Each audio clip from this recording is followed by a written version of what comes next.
Boa noite, pessoal. Hoje, 25 de junho de 2019, estamos aqui no nosso terceiro encontro do Toma Lá da Cá, nosso programa, né, de análises e conversas sobre os grandes acontecimentos políticos e econômicos, né, do Brasil e do mundo. A gente discute aí no todas as terças-feiras o que aconteceu na semana e o que aconteceu no dia, né? Portanto, não perca aí os nossos encontros semanais, né? Curtam também a nossa comunidade no Facebook, né, Método FR Análise, e o nosso canal no YouTube, Método FR Análise. Podem me seguir também no Instagram, né, Felipe com 2P underline SR, e no Twitter, Felipe com 2P underline Ramos. Então vai seguindo a gente aí nas redes sociais e todas elas aí que a gente vai ter espaço para conversar não somente nas terças, mas o tempo inteiro. Eu estou disponível aí para ajudar vocês a entender os acontecimentos do Brasil e do mundo, que são múltiplos, muito complexos, e muitas vezes a gente se perde na quantidade de informação que sai na mídia e às vezes nos limitamos às análises da grande imprensa ou dos grandes articulistas, que às vezes deixa a desejar. E a gente traz aqui no nosso método FR Análise justamente uma perspectiva distinta. Nosso desafio é sempre trazer para vocês um olhar diferente do que vocês viram nos outros lugares, né? Portanto, você segue a gente para ficar bem informado e com informação distinta, exclusiva, que a gente traz para vocês, né? Bom, hoje, obviamente, não poderia deixar de comentar no pós-São João, aí, né? Espero que todos tenham tido excelentes festas, mas o Brasil não para e após as festas o pau quebra lá em Brasília, né? Nós tivemos hoje dia 25 de junho, justamente a análise pelo STF dos pedidos de dois habeas corpus impetrados pela defesa do ex-presidente Lula. Ambos foram negados, um por 4 votos contra 1 e o outro por 3 votos a 2. No momento em que os ministros do STF estavam analisando o pedido da defesa do ex-presidente Lula, o jornalista Glenn Greenwald, do The Intercept, justamente o portal que traz os vazamentos das conversas do ex-juiz Sérgio Moro com o procurador da Lava Jato, Deltan Dallagnol, estava prestando justamente depoimentos no Congresso Nacional para os deputados sobre o tema, né? Então, simultaneamente, dois grandes eventos aí do dia e que estão, obviamente, diretamente entrelaçados, porque a defesa pede, o habeas corpus do Lula pede a liberdade imediata do ex-presidente Lula, justamente discutindo, né, a suspeição do juiz Sérgio Moro, no caso do julgamento do sítio, aliás, do triplex no Guarujá, né? Bom, o que eu quero trazer para vocês aqui bem rapidamente, né, então, essas questões jurídicas, de como foi no STF, o que os ministros disseram, isso vocês vão ver aí nos portais, nos jornais, em outros lugares. O que eu quero falar com vocês aqui é uma análise política, né, desses acontecimentos, bem rapidamente. É que o Moro, obviamente, está mais cauteloso, né, viajou hoje, justamente, né, está nos Estados Unidos, não divulgou a sua agenda nos Estados Unidos, o que é normal do ministro fazer, né, sempre, né, pela questão normal de divulgar a agenda do ministro. Então o ministro está mais cauteloso, está tentando justamente sair do holofote, né, nesses dias e ter uma respiração, um tempo para pensar e um tempo de sair da superexposição que está tendo justamente devido ao caso dos vazamentos, né? Então o Moro, a gente já discutiu isso inclusive na live, né, que nós fizemos na semana passada, no Toma Lá da Cá, de que o Moro se enfraquece, vamos dizer assim, do ponto de vista imediato, mas ele quer ganhar justamente no médio e longo prazo. Longo prazo que é o longo prazo que eu digo de um ano, né, um ano e meio. Então ele perde no curto prazo, que obviamente está com a superexposição na mídia e se destampa uma relação que ele tinha com o Deltan Dallagnol e mostra realmente uma proximidade muito grande entre juízo e acusação, que não é vamos dizer assim, o que ensinam, né, as faculdades de direito como deveria ser o devido processo legal. Mas esse Moro, esse acontecimento trouxe para o Moro também uma outra coisa: a libertação do Moro juiz. Ele não é mais juiz, já não era mais juiz, pediu a exoneração para se tornar ministro.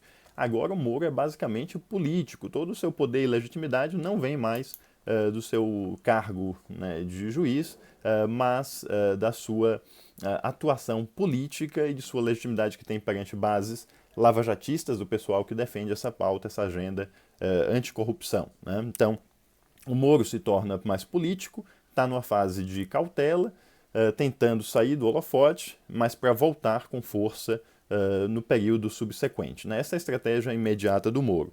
Com isso, quem ganha também é o Bolsonaro, né? O Bolsonaro passa, deixa de ser aquele presidente com sombras, né, de super-ministros, o Paulo Guedes, o Moro do outro lado, para ser um presidente que articula um governo, né? Nós já discutimos também nas outras edições do Toma Lá da Cá, de que há uma síntese acontecendo no governo e as alas, né, que estavam tão separadas, né, do governo Bolsonaro, a ala militar, a ala da economia, a ala do juiz Moro, do ministro Moro, e agora essas alas todas estão convergindo, né, com um pouco de moderação da ala mais ideológica do seu filho, né, Carlos Bolsonaro, Eduardo Bolsonaro, e também do chanceler. Essa ala vai se calando um pouco mais nas redes sociais, vai falando menos, vai causando menos rumores, e as outras alas vão convergindo agora em torno, ou girando em torno do presidente, né? O próprio Moro agora depende muito politicamente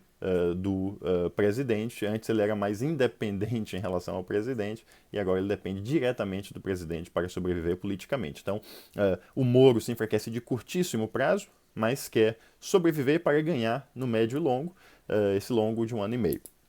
E o Bolsonaro se fortalece imediatamente, né? Porque ele traz o Moro um pouquinho mais fraco para o seu lado, e isso é importante para ele, né, como presidente, estar à frente do seu próprio governo. Por outro lado, o Lula volta para o holofote, né? O Lula tinha meio que saído do holofote, a polarização, né, que levou o Bolsonaro a justamente ganhar a eleição. Quando o Bolsonaro começa a governar, né, a oposição não conseguiu se articular. E, portanto, o governo mesmo comprou briga não com a esquerda, mas com alas da própria direita, né, como o Rodrigo Maia, o presidente da Câmara dos Deputados, o assim chamado Centrão, alas do PSDB, né, e a polarização com o PT foi se desfazendo, porque apareceu essas brigas do Bolsonaro, do governo Bolsonaro, com alas do próprio centro, centro-direita e da própria direita. Com a questão dos vazamentos e esse julgamento do habeas corpus, a polarização voltou. Tanto voltou que no Twitter hoje, as duas primeiras hashtags aí, os trend topics, foram justamente Lula livre por um lado, Lula preso por outro lado, mostrando que a polarização em torno do Lula e do Bolsonaro e do Moro, né, volta aí às redes sociais. Desculpa. Outro ponto importante é que com tudo isso, o STF fica com medo, né? O STF volta, né, para um holofote que ele não queria ter, né?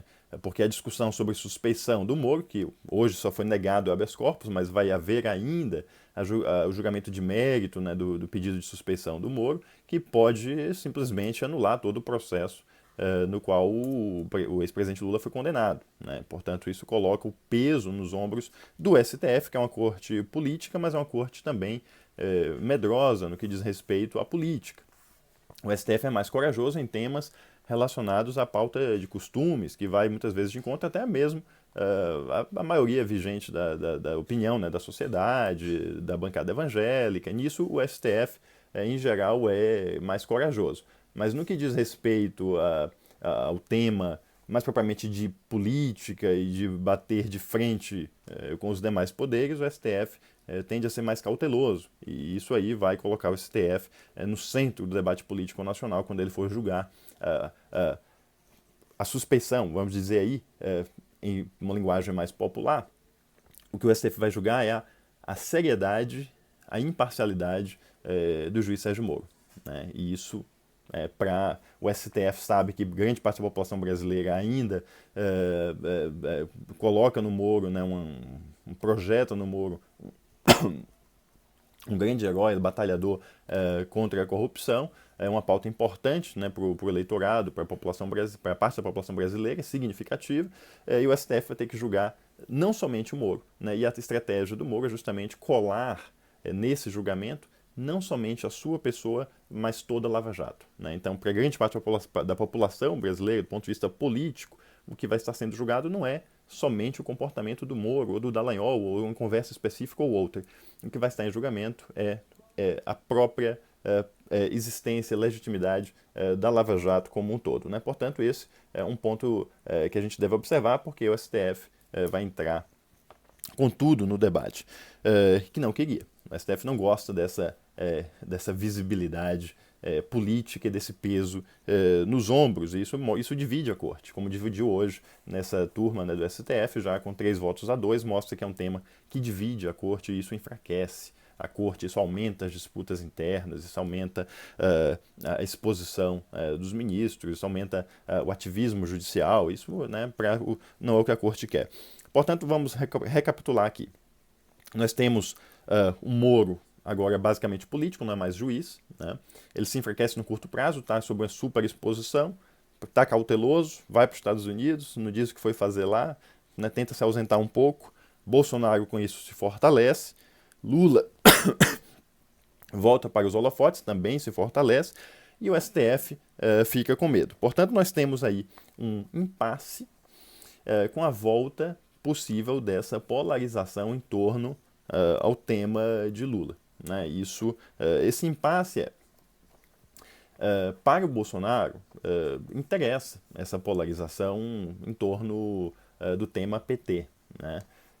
Quando o tema está vindo para o centrão, né, para o Bolsonaro vai perdendo o inimigo fundamental, que é o inimigo que lhe deu existência política, que é o inimigo PT, o inimigo Lula, né? Portanto, essa polarização para o Bolsonaro é positiva, né? Para o Lula também é positiva, porque ele volta a ser ator político forte e relevante.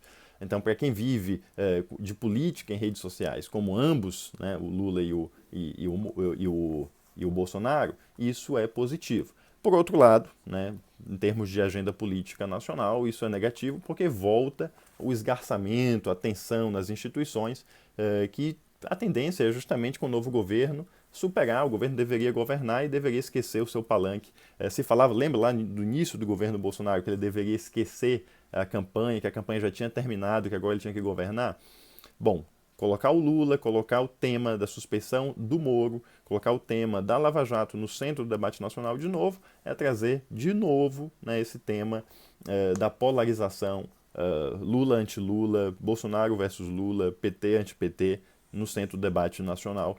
Eu acho que quem não deve estar gostando disso é com certeza aí o Paulo Guedes, que quer tocar uma outra agenda, né, que é muito mais importante para o país. Agora, o impasse vai permanecer porque o STF, na minha visão, não vai ter condições políticas de pautar, de peitar, né, a nova hegemonia política do país e simplesmente ameaçar todo o legado da Lava Jato, né, porque não estamos falando da Operação Mãos Limpas na Itália, porque a Operação Mãos Limpas não estava no poder. A Operação Lava Jato hoje está no poder. O ministro da Justiça é o ministro Sérgio Moro, que era o juiz da Lava Jato, e ele caminha, ao que tudo indica, para disputar uma vaga na própria Suprema Corte. Portanto, a Suprema Corte julgaria a principal operação de combate à corrupção na memória aí de grande parte dos brasileiros, e um nome forte do governo e que poderia vir a compor a própria corte, é muito difícil, né?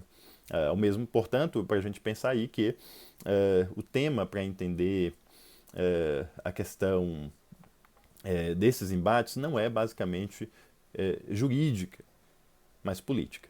Alguns podem dizer, mas deveria ser guiado pelo direito e esquecer a política. Em tese, isso é o que se diz na faculdade de Direito, mas não é isso que acontece no mundo real e em países em crise, né? Vocês devem ter visto há poucos dias a morte do ex-presidente do Egito, Mohamed Morsi, da Irmandade Muçulmana, que morreu em pleno julgamento, né, em plena oitiva lá, dele frente ao juiz no Egito, né? Então nós estamos muito mais próximos, né, de países como Egito, como Turquia, como Rússia, não em termos de autoritarismo, que esses três exemplos que eu dei são de regimes autoritários, mas como países em crise institucional, instabilidade política, e quando há crise institucional e instabilidade política, o que rege as decisões não é o direito, mas sim os cálculos políticos, isso inclusive na Suprema Corte. Né? Portanto, a minha projeção aí é justamente de que a Suprema Corte não peitaria a Lava Jato de modo a feri-la de morte. Né? E com isso, mas sim, o Lula se fortalece com a nova projeção de holofote que ganhou, né? E vamos seguir acompanhando, porque mais materiais virão aí, segundo o Glenn Greenwald, e tudo isso pode mudar de acordo com o que apareça, que nós não sabemos ainda. Essa é a nossa análise de hoje, né? Então, vão pensando aí, mais uma vez, Moro político, enfraquecido no curto prazo, querendo ganhar no longo prazo. Bolsonaro forte, Lula forte, STF com medo e a Lava Jato tende a estar no holofote negativamente no curto prazo, mas pode aí ganhar também projeção no médio prazo. Né? Essa é a nossa análise, método FR Análise, sempre tentando trazer para vocês aí, né, uma visão diferente que congregue aí todos os diversos pontos que nós vemos na mídia, né, os acontecimentos da semana, mas trazendo uma lógica, explicando para você por que as coisas são assim e por que, para entender a Lava Jato, entender o que está acontecendo nesse exato momento, não é estudando direito, né, que a gente vai entender. Né? A questão aí é outra, é a disputa principal de poder, de hegemonia no país hoje, e é por aí que nós podemos compreender a situação. Não se esqueçam, todas terças-feiras nós vamos estar aqui para conversar com você, com Felipe Ramos, Toma Lá da Cá, terças-feiras, 20 horas, no nosso canal do YouTube e na página Método FR Análise no Facebook. Uma boa noite.